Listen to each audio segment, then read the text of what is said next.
తిరుపతి ఘటనలో 7గురు ప్రాణాలు కోల్పోవడం దారుణమని రాజమండ్రి మాజీ ఎంపీ మార్గాని భరత్ తెలిపారు. ఇది ఖచ్చితంగా ప్రభుత్వ వైఫల్యమే అన్నారు. జంతువుల్ని పట్టుకొని సెల్లో వేసిన మాదిరిగా టోకెన్ పంపిణీ కార్యక్రమం జరిగిందని, కనీసం తాగునీరు అందించకుండా ఎందుకు బంధించినట్లు ఉంచారని ప్రశ్నించారు. టీటీడీ ఈవో చైర్మన్ల మధ్య సమన్వయ లోపం ఉందని, ఇది దేవస్థానమో రాజకీయ పార్టీ కార్యాలయమో అర్థం కావటం లేదన్నారు. చంద్రబాబుకు సంబంధించిన అనేక కార్యక్రమాల్లో జనం ప్రాణాలు కోల్పోయారని, తిరుపతి మరణాలకు బాధ్యత ఎవరిది అని ప్రశ్నించారు. ఈ వ్యవహారానికి టీటీడీ బోర్డు బాధ్యత తీసుకొని పదవులకు రాజీనామా చేయాలని, లేదంటే ప్రభుత్వం బోర్డును రద్దు చేయాలని భరత్ డిమాండ్ చేశారు. ఒక విషాదమైన ఘటన. మరి ఒక రకంగా చెప్పాలనంటే ఇప్పుడు దాకా టీటీడీ చరిత్రలో ప్రధానంగా వైకుంఠ ఏకాదశి రోజున ముందు రోజున స్టాంపేడ్ జరిగింది. అసలు దీనికి కారణాలు ఏంటి, దీని పూర్వాపరాలు ఏంటి, ఒక్కసారి ప్రజలందరూ కూడా అవగాహన చేసుకోవాలి. మనం ప్రధానంగా చూసినట్టయితే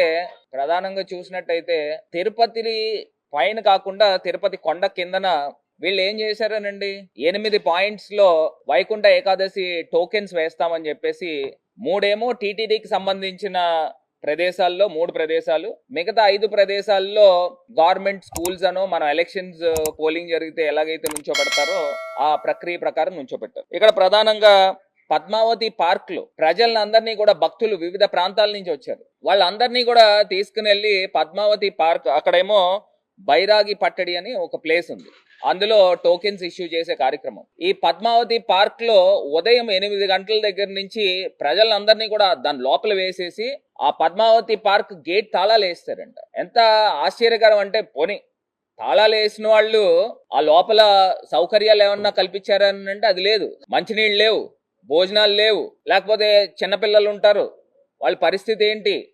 ఇది చలికాలము. ఆ చలికాలంలో వాళ్ళని పొద్దున్నుంచి రాత్రి దాకా పెట్టి ఆ మరుసటి రోజు ఉదయం తెల్లవారుజామున 5ంటికి టోకెన్లు జారీ చేసే కార్యక్రమం అండి. అసలు ఇది ఎక్కడ అన్యాయం అని అడుగుతా ఉన్నా. ఏదో సెల్లో వేసేస్తారు కదా, జంతువులను అన్నిటిని పట్టుకుని సెల్లో వేసేస్తారు కదా, ఆ రకంగా ఈ కుక్కలు రోడ్డు పైన తీసుకుని అన్ని కూడా తీసుకెళ్లి ఒక దాంట్లో వేసి తాళాలు వేసేస్తారు కదా, ఆ రకమైన పరిస్థితి కనబడతా ఉంది. అసలు నాకు ఒకటి అర్థం కాని అంశం ఏంటంటే, మరి చిన్నపిల్లలు ఉంటారు, మరి పండు ముసలివారు ఉంటారు, వీళ్ళందరి పరిస్థితి ఏంటండి? మీరా కాఫీలు కానీ లేకపోతే భోజనాలు కానీ ఏ రకమైన సప్లై లేకోకుండా అందులో పెట్టాల్సిన అవసరం ఏంటి? ఇప్పుడు అక్కడ ఉన్న ప్రజలు కూడా నాకు తెలిసి 4-5 వేల మంది 5,000 మంది ఉన్నారనేది మా తాలూకా ఇన్ఫర్మేషన్. వచ్చిన తర్వాత మీరు ఆ మాత్రము క్రౌడ్ మేనేజ్మెంట్ చేయలేని పరిస్థితులు కనబడతా ఉన్నాయా అని అడుగుతున్నా. ఒక పక్కనేమో నిన్న చంద్రబాబు నాయుడు గారు రివ్యూ తీసుకుంటే ఆ రివ్యూలోనే టీటీడీ చైర్మన్, అదే విధంగా ఆయన ఈవో గారు, వాళ్ళిద్దరూ కూడా ఒకళ్ళ మీద ఒకళ్ళు నిందలు వేసుకుంటున్నారు.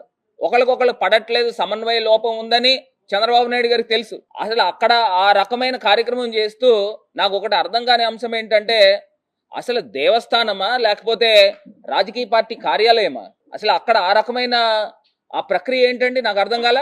అంతే ఇంత దారుణంగా వ్యవహరిస్తూ మరి సుమారుగా 7గురు చనిపోయారు, ఇంతమంది ప్రజలు క్షతగాత్రుల కిందన ఉన్నారనంటే ఎంత బాధాకరం అండి. నాకు ఒకటి తెలియని అంశం ఏంటంటే, చంద్రబాబు నాయుడు గారు 4 సార్లు ముఖ్యమంత్రి చేశారు కదా, ఇప్పటిదాకా ఒక 15 సార్లు వైకుంఠ ఏకాదశికి ఆయన ముఖ్యమంత్రి కింద ఉన్నాడు. క్రౌడ్ మేనేజ్మెంట్ చేయడం చేత కాదండి? క్రౌడ్ మేనేజ్మెంట్ చేయడం పని మనకు చేత అవ్వదా? ఇదే రాజమండ్రి పుష్కరాల్లో 29 మంది చనిపోయారు.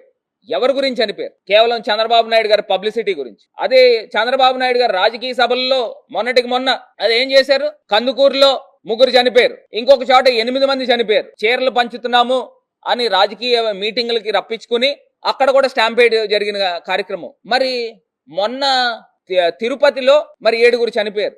దీనికి ఎవరు బాధ్యత వహిస్తారు? ఈయనేమో పవన్ కళ్యాణ్ గారు, డిప్యూటీ సీఎం గారేమో ఆయన క్షమాపణ చెప్తున్నాడు. ఆయన చెప్పి ఆయన డైరెక్ట్ గా ఆయన తిరుమల తిరుపతి దేవస్థానం బోర్డు పైన డైరెక్ట్ గా మీరందరూ చైర్మన్, ఈవో మీరందరూ కూడా వెంకయ్య చౌదరి అన్న ఆయన మీరందరూ క్షమాపణ చెప్పాలా అని ఆయన చెప్తున్నాడు. ఆయన చెప్తుంటే ఈ టీటీడీ చైర్మన్ గారు ఆయన ఏం చెప్తున్నారండి, నాయుడు గారు, బిఆర్ నాయుడు గారు ఏమంటున్నారు, ఎవడో క్షమాపణ చెప్పమంటే నేను చెప్పాలా? ఒకవేళ నేను క్షమాపణ చెప్తే చనిపోయిన వాళ్ళు తిరిగి వస్తారా?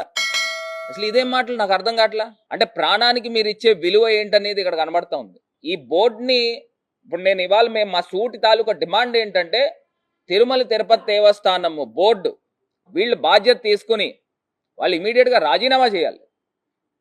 లేని పక్షంలో చంద్రబాబు నాయుడు గారు ముఖ్యమంత్రి కింద ఉన్నారు కదా, ఏదైతే ఈ ప్రభుత్వం ఉందో ఈ ప్రభుత్వం ఆ బోర్డుని సస్పెండ్ చేయాలి. ఇప్పుడు మీరు హై లెవెల్లో మీరు యాక్షన్ తీసుకోవాలి, కానీ ఒక డిఎస్పీని లేకపోతే అక్కడున్న ఒక కామన్ అధికారులపైన ఏదో సస్పెన్షన్ వేసేస్తే దానికి సరిపోతుందా అని నేను అడుగుతా ఉన్నా.